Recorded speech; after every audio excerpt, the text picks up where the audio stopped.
Hey, welcome back to the channel. We are back with ThrillMouseMoto, the tour.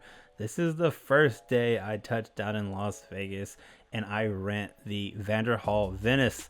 This is before I meet up with the Las Vegas Ryker riders and film like 5 different Rykers all in one day.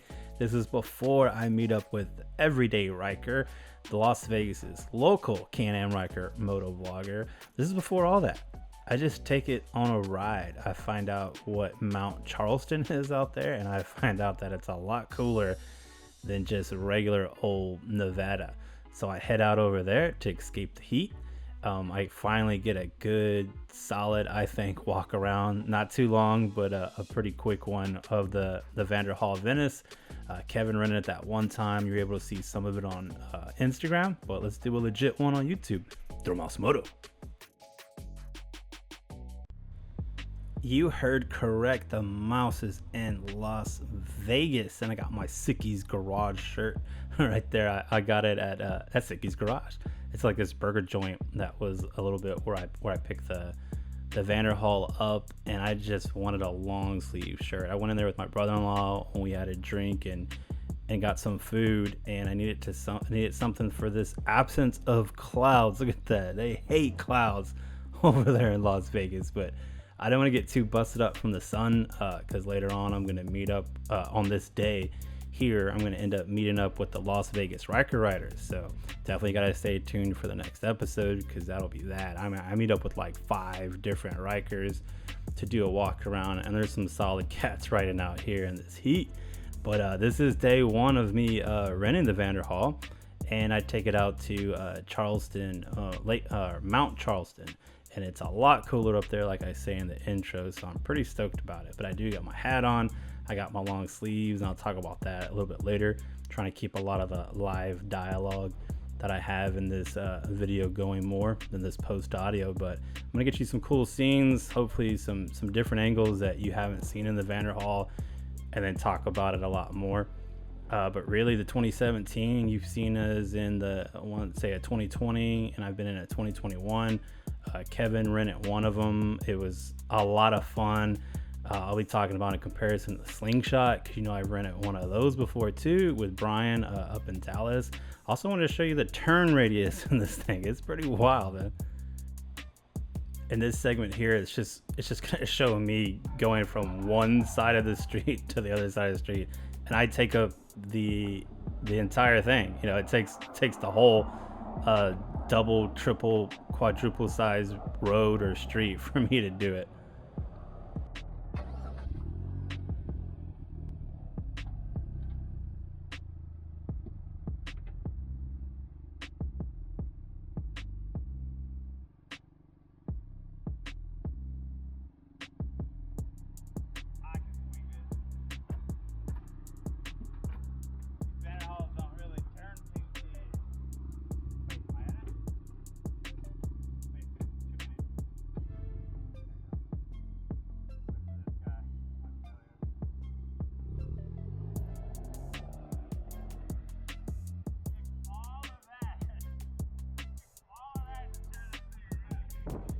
So you see what I mean. So if you just borrowed one of these or bought one of these, rented one of these, just know that you cannot swing like a quick UE on like a busy road or a street, or at least I couldn't. But Vanderhall Venice, and this is the 2017, these are made in America. They're calling them 3-wheeled roadsters, and that's what they are. Now, as far as your state goes, whatever they're calling them, auto, cycle, motorcycle, car, it's going to base off of whatever, that's going to base whatever license you need, or if you need to wear a helmet. In Texas and in Nevada, you do not need to wear a helmet.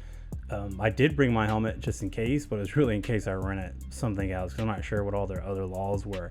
But 1.4 liter turbo, and they also make the 1.5. That's the one I've been in before. 6-speed automatic. They are all automatics. Unlike the Slingshot, you'd have to kind of decide between a manual or automatic on those, and I've rented one before, and the automatic on this is way more fun than the one on a Slingshot. But I know that's not what the Slingshots are for. But way too cool. It's got Bluetooth, power steering, ground clearance, not so much, but way better than the Slingshot. I'm gonna get you a cool walk around. Just want to get the specifics out the way. 2017 Vanderhall. I had to rent it. Came out to Las Vegas, get some riding done. Got it on Toro, actually. Rented the Vanderhall 2017. So it's kind of like one of the OGs. I don't know when they started doing them, but I want to say the one that Kevin rented, that I rode in, and another one that I rode in was a 2020 and a 2021. So some of the newer ones, there's some different things going on with the older ones. Had the guy explain it to me, but man, wanted to get a cool spot to film in because it's so hot out here, and this is a Texan saying that, and we're at one of the higher points out here, Charleston Peak, I believe is what it's called. It has like a couple other names, there's some other places in between, but I like the idea of higher elevation and maybe getting out of the heat and having a cooler breeze going on, because where I've been in Vegas so far, it is not like that. And it's true, it feels really good. It went from like scorching heat, like that is insane to be riding. So major props to all the Ryker riding, 3-wheel riding, any motorcycle, 2-wheel slingshot, Vanderhall riding, or just a convertible out here right now, because it's been like 115 this past week supposedly, and I think it's supposed to be just like a little bit less. Hell, so, but looks nice. I mean, I looped around up here-ish somewhere, and then was like, it's not really cool places. There's some campgrounds and stuff, but I remember seeing these little cutouts or parking areas, whatever they're for, that I could pull into on the way up there. And I figured this would be a good one, because it's just us. We could talk about the Vanderhall. When I rode the Vanderhall last, it was just on a Instagram live deal, so it was just me messing around. I was able to record some on the way up here, some of the good spots I didn't want to film because I'm just having fun on it. But little differences, I don't know. I want to say the exhaust was just like this on the newer model I was riding before. Wheels look exactly the same. Says Vanderhall on the side. I'm really thinking the windshield is different, but the rental guy did tell me that a lot of times people use the windshield as some type of support when they're stepping in and it breaks. So he says he replaces them, so that maybe this is like an aftermarket one, I don't know. I really don't remember the mirrors being this way. I could be wrong about it, or at the same time, I was in a newer model and maybe they did them like this before. This is definitely different. It's not as fancy. I've been in where it's all wood grain like this. I've been in them where it's like a tan type of a color. This looks different also. The gauges, actually I didn't even know that was there until now. One of the other models I was in, it did have a digital reading for a speedometer. This one doesn't have the shifter here, the automatic shifter. E-brake, seatbelts from the inside like a slingshot, if you're used to that. No luggage on the back. There is some space back here. Well, actually, it's just like a little tiny one behind the seat. I want to say in the newer model was all the way across, so you could fit more stuff back there. Also, a couple other ones that I've been in, there was like a door right here. A drag, maybe this is just the older models, but you actually need the car charger adapter. I did not bring one. I'm used to kind of having USBs like in the Ryker front trunk. Hazard light, the heater, which I will not be using. That is out of the question while I'm here this week. But it just brings like the engine heat over, like an old school type of a thing. No AC, just like most things, especially like a slingshot, no AC. The only really switch to use on here is Bluetooth. This flicks up, this will light up, and then you can link your phone to it. The speaker is not so good. I mean, maybe just being a convertible, but I actually literally don't like the speakers. I put my knee right here over there, and you can see that someone also did too and broke the little screen that goes over it, and I feel like the speaker like kicking my leg because I got it so loud. So I'm just rocking the AirPods for music and GPS. I can hear it perfect. It's awesome. Is that me? Oh yeah. Wood grain wheel, too cool. Mirrors are kind of weird to adjust. They're almost like they have like, I don't know, it could just be them. They don't get moved that much, but they kind of like, what do you call that? Like it's not as smooth or as fluid to get it right where you want it. Kind of like clicks into a different position. That just could be them being corroded or something. I don't know. Maybe they're supposed to do that so they kind of lock in place and the wind doesn't move them around too much. Everything else is the same. You've probably seen the fender's like a half fender. I was talking about that in a live video one time where I was saying that I wish that they did that on the Ryker. Like didn't have the front here, and you can do all the markers and stuff that keep it legal here on the back part and keep water from flying on me. I haven't ridden one of these in the rain, but you know me, I wouldn't be opposed to it. Headlights covered by the little grill radiator protector thing, which is pretty cool.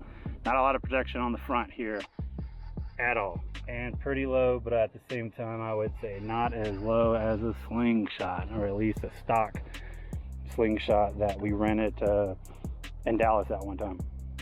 But man, having fun. It is so hot, and I'm glad to be up here in the mountain stuff where it feels way better. But first destination, wanted to come out to a cool spot and do some cool climbing on this thing, and I definitely did it. It feels great, and I kind of just want to keep talking and don't head back because it's too hot. So some of the main stuff about the Vanderhall, like I said, like the rental guy told me, is do not use this here to get in. I mean, there's no doors, obviously. You just kind of step in. You can put your hand on these guys up here, or the seat, step on the seat, whatever you got to do. I mean, you can just put your hand on the wheel. I kind of do like a hand on the wheel type of thing, and I can either stick my foot right here or on the seat. It just whatever I feel like doing, especially if there's someone already kind of in here. And I'll just step on the seat first and then just kind of slide in. There is a trick with the key on the older models I did not know about. I want to say in the model I was in that Kevin rented, it was just a push start as long as the key was in your pocket. So that's probably why I didn't know anything about the key and how it had to be. It has to be, or parking brake has to be all the way up, has to be in park. And the trick is you have to do it to get the key out. You have to do it in one whole complete motion. That looks, there's a bug on me is why I'm doing this. One, I'm not that animated when I talk. It has to be one whole fluid motion that's like 1, 2, 3, now! And then you get it out, is what he told me. I messed with it earlier, and I did get it to stick in there without being able to take it off because I didn't make a whole motion out of it. I'm not going to do that while I'm up here and nowhere by myself. I'm not trying to make it do something bad, okay? So I'm not going to show you that, but just know that is the thing. If you end up renting one, buy one, borrow one, whatever it is, and that part's confusing to you, it has to be a fluid motion all the way out. It goes top, top, top, out. And you can see the red light there. It's for the parking brake. Then make sure it's all the way down. That's it. Like I said, this is the Bluetooth. Here goes on. This thing, when it's looking for something, it'll start blinking. You can see it there, blue. My phone's already been paired to it, so it's good to go. I'm just gonna shut it off so it doesn't interfere with my AirPods, because I'm gonna be rocking it like that. And then, all the way back, you have to push down on it, all the way back, and then push down, and go one, just up, right there. It's easy to pass it up. It's like these little tiny gear things in there. And we're off, big dog. Yeah, dog. Back downhill in the heat, and I'm not stoked about it. It's so hot. I'm gonna meet the Ryker riders of Vegas here in a bit too, at like 5. And that's probably not the best time to be riding too, but But hey, I'm the one in this thing. Rocket, I probably wouldn't even be wearing the hat at that point. I'm just trying not to get my ass kicked by the sun. I got this shirt. It's like an extra large too. That's all they had from Sicky's. Is it? Sicky's Garage. It's a burger place that slams. It's got I had like my burger with like 2 grilled cheeses with like nacho cheese coming out of it, bacon, peppered bacon, like thick peppered bacon, and you know, the patty that slammed, and I don't remember what else. I think there was like a sauce on it, but it was good. It was hard to choose. They literally had like 15 burgers, like breakfast one, regular burgers. But we were driving around. I don't know if I'm gonna have it in the video or if I had it on the live or whatever, and I'm just kind of repeating it here. But we saw it, like they have like a little mural, has Sicky's Garage Burgers, and we're taking a picture there. My brother-in-law and I picked up the Vanderhall together. We took pictures with it. We're like, yo, let's just get food here. And they do their own beer, so we had a craft beer from them. It was just whatever their IPA was, and it slammed. And then I was like, well, I'll get my shirt from there, because I'm not trying to get like Freddy Krueger before I go ride with the Ryker riders later, and then you know, drive around like a lobster. So crappy shirt as far as the size goes, but man, it matches my shorts and everything, so it's a drag that it's so big. And what's up with you XL cats? You really need why is the sleeve like that? I understand, you know, the good part and your bits here, but man, you aren't that swole, dude. I don't need no sleeves like that. Actually, it wouldn't be that bad of a shirt if it just didn't have like these what do you call them, flying squirrel sugar glider sleeves. But hey, I'm not gonna burn this trip, and I don't know how my hat's staying on. I have no idea how this hat stayed on. There was a couple times where it was like, yo, and then I think I was like sticking up like Dino or something for a second. But hey, I'm making it work, dude. I'm not driving slow. Everyone's driving slow. I was not expecting how slow everyone is driving out here. But I guess it's not Texas anymore. So back downhill, dog. And you know what my opinion is on everything by now? That's give me both of them. Give me all of them. I want all of them, you know, because they're all so different. Slingshot, Vanderhall, Ryker, all this stuff. But as far as choosing, like, you forced me. You threatened me to pick between a Vanderhall and a Slingshot. It's gonna be Vanderhall, and I've ridden them both a pretty good amount by now, and it's all about the Vanderhall. I just love it, and I had to put this little sneak peek in there of me riding with the Las Vegas Ryker riders. That's Derek right there, a way cool cat. They were all cool, man. I had Art, Derek, Don, Marty T, who set it all up for me, and Rashad. It was a blast. Stay tuned to the next episode of Thrill Mouse Nation. Thanks for watching. If you enjoyed this video, please like and subscribe to ThrillMouseMoto. I was paid to say this since Barry said he felt kind of weird asking. He also wanted me to say Baja Blast slams and yeah dog, ThrillMouseMoto.